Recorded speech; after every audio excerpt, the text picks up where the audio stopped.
క్రీస్తునందు ప్రియమైన వారులారా, శుభాలు. ఎలా ఉన్నారు? బాగున్నారా? నిన్నటి దినము ఎలా గడిచింది? ప్రభువుకు మహిమకరంగా జీవించారా?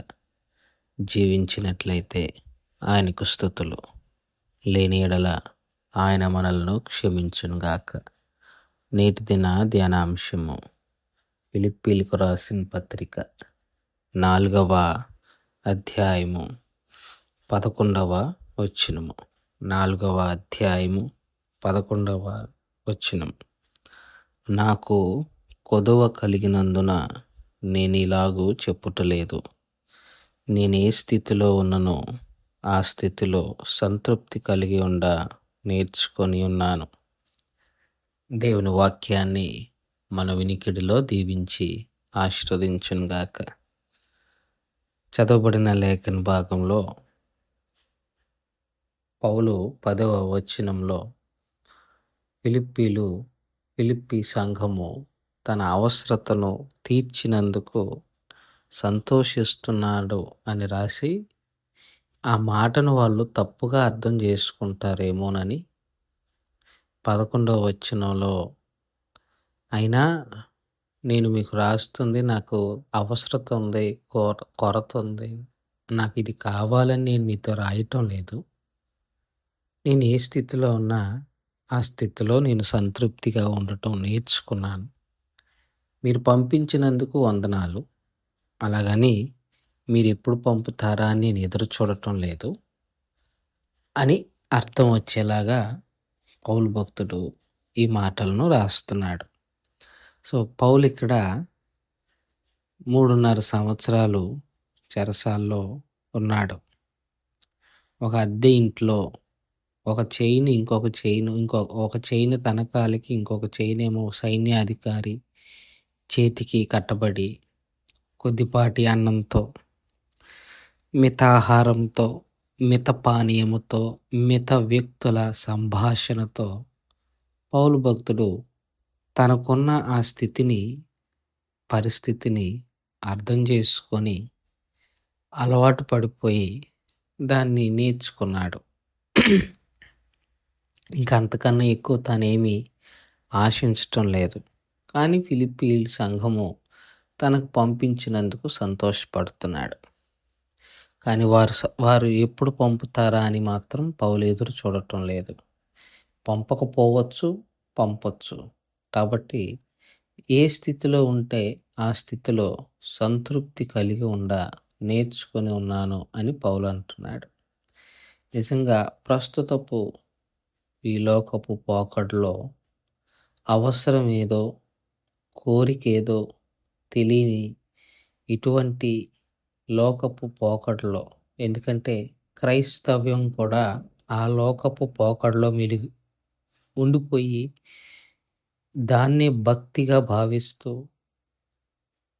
ఆ చట్రంలో మునిగిపోయింది.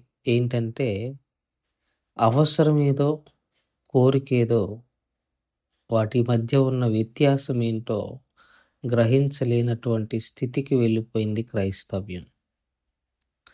అవసరం అంటే మన రోజువారి జీవితానికి కావాల్సింది. కోరిక, ఈ అవసరం లేకపోతే మనం బతకలేము, కానీ కోరికలు తీర్చకబడకపోయినా బతుకుతాం. ఉదాహరణకి కారు లేకపోయినా బతుకుతాం. కానీ చాలామందికి కారు అవసరంగా మారుతుంది, అవసరంగా మార్చుకుంటున్నారు. నాలాంటోడు కారణం చెప్తాడు, పరిచర్యకు నాకు కారు అవసరమని. పాత రోజుల్లో మరి మనకన్నా గొప్ప పరిచర్య చేశారు. వారు ఏ కార్లు వాడారండి? కాలినడకనే వెళ్ళారు, వాళ్ళు పరిచర్య వాడారు. సో దేవుడు నిజంగా మన అవసరతను గుర్తించి ఇతనికి అవసరం అని ఇస్తే సంతోషం. కానీ కొంతమందిని అవసరతనే, ఆ కోరికనే అవసరతగా మార్చుకొని దాన్ని సాధించటం కొరకు ప్రయత్నాలు చేస్తున్నాడు, చేయాల్సిన పని చేయటంలా. అసలు మనం ఉంది దేవుణ్ణి మహింపరచటానికి. ఇప్పుడు క్రైస్తవ్యం మందిరాలకు వెళ్ళేది ఈ వారం అంతా తమ కోరికలను ఎకరవ పెట్టి ఒక మూట కట్టి ఆదివారం దాన్ని ఇప్పి ప్రతి ప్రతి ఆరాధన అంటాం. ఓ 10 నిమిషాలు, 20 నిమిషాలు ఆరాధన చేసుకుందామని ఆ 10 నిమిషాలు పోయి 40 నిమిషాలు అవుతది. ఈ 40 నిమిషాల్లో వారు చేసేది ఆరాధన కాదు. తాము వారమంతా మూట కట్టుకొని వచ్చిన అవసరతలను విప్పుతారు ఆయన దగ్గర. నాకిది కావాలి, నాకది కావాలి అని మళ్ళీ కన్నీరు కారుస్తూ, ఏడుస్తూ ఉంటారు. అది ఆరాధన కాదు. ఆరాధన అన్న భ్రమలో మన అవసరతలను మర్చిపోయి, కోరికలను అవసరతలుగా మార్చి, చాలామంది జీవితాల్లో కొన్ని జరగవు. జరగవంతే ఇంకా. దాన్ని ఇంక మనం ఏం చేయలేం. కానీ దాన్ని అవసరతగా మార్చుకుంటూ ఉంటారు. కోరికలు వేరు, అవసరం వేరు. దేవుడు మన ప్రతి అవసరతను తీరుస్తాడు. కోరికలను తీర్చడు. కాబట్టి మనం సంతృప్తి కలిగి ఉండటం నేర్చుకోవాలి. మనం ఏ స్థితిలో ఉన్నా ఆ స్థితిలో సంతృప్తిగా ఉందాం. అందరికీ కోరికలుంటాయండి. నాకు వాక్యం చెప్తున్న నేను కోరికలు లేకుండా ఏమి ఉండను. కోరికలుంటాయి. మనిషి అన్నాకే కోరికలుంటాయి. సాతానుగాడు మనల్ని అట్లాంటి కోరికల చేతే భ్రమలో నడిపిస్తూ ఉంటాడు. కాపోతే దాన్ని ఎట్లాగన్నా తీర్చుకోవాలి, ఆ కోరికలు నెరవేర్చబడాలి అన్న తాపత్రయము ఉండటం వలన ప్రధానంగా మనకు ఉండవలసినది కోల్పోతున్నాం. అదేంటంటే సమాధానం. అంతే కదండీ! కోరికలను తీర్చుకొని ఒక కోరిక అవగానే ఇంకో కోరిక, ఇంకో కోరిక అవగానే ఇంకో కోరిక. ఈ ప్రాసెస్‌లో అసలు మనం ఎందుకు పిలువబడ్డాం? మనం ఎందుకు ఏర్పాటు చేయబడ్డాం? దేవుడు మనల్ని ఎందుకు పాపంలో నుంచి విడిపించారు? ఎందుకు మనకు నూతన సృష్టిగా మళ్ళీ చేశారు? ఆయన ఉద్దేశాలేంటి అన్నది మర్చిపోయాం. ఒకటే ఒకటి మహిమపరచుట. ప్రభువును మహిమపరచుట మర్చిపోయి ఆదివారం ఒక్కరోజు మహిమపరచాల్సింది కూడా మన అవసరతలు తీర్చుకోవటానికి అదొక అవకాశముగా మార్చుకుంటున్నాం. అవసరతలు కాదు, కోరికలు తీర్చుకోవటానికి ఒక అవసరంగా, ఒక అవకాశంగా ఆరాధన సమయాన్ని ఉపయోగించుకొని దేవునికి చెందాల్సింది దేవునికి చెల్లించలేకపోవటం చాలా ప్రమాదం. కనుక బీ కంటెంట్. ఉన్న దాంట్లో సంతృప్తిగా ఉండండి. ఉండండి అనే కన్నా ఉందాం. అన్నిట్లోనూ సంతృప్తి కలిగి ఉందాం. దేవుడు ఇచ్చినప్పుడు తీసుకుందాం. లేనప్పుడు సంతోషిద్దాం.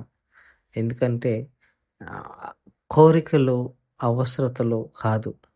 ప్రభు మనకు ముఖ్యం. ఆ సత్యాన్ని అందుకే తిమోతితో అంటాడు, అన్నపానములు గలవాడవై సంతృప్తి కలిగి ఉండు అంటాడు. తినటానికి తిండి, త్రాగటానికి నీరు, కప్పుకోవటానికి వస్త్రములు చాలు.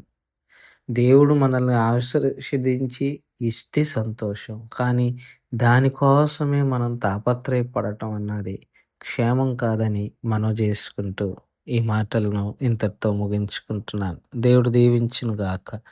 మమ్మల్ని మిక్కిలిగా ప్రేమించిన మా ప్రియ పరలోకపు తండ్రి, మీ పాదాలకు స్తోత్రాలు. చెప్పబడిన వాక్యాన్ని బట్టి మీకు స్తోత్రాలు. విన్న వాక్యం మా హృదయంలో భద్రపరుచుకొని వాక్యానుసారంగా జీవించగలిగిన కృపాభాగ్యం దయచేయమని యేసు నామంలో అడిగి వేడుకుంటున్నాం తండ్రి.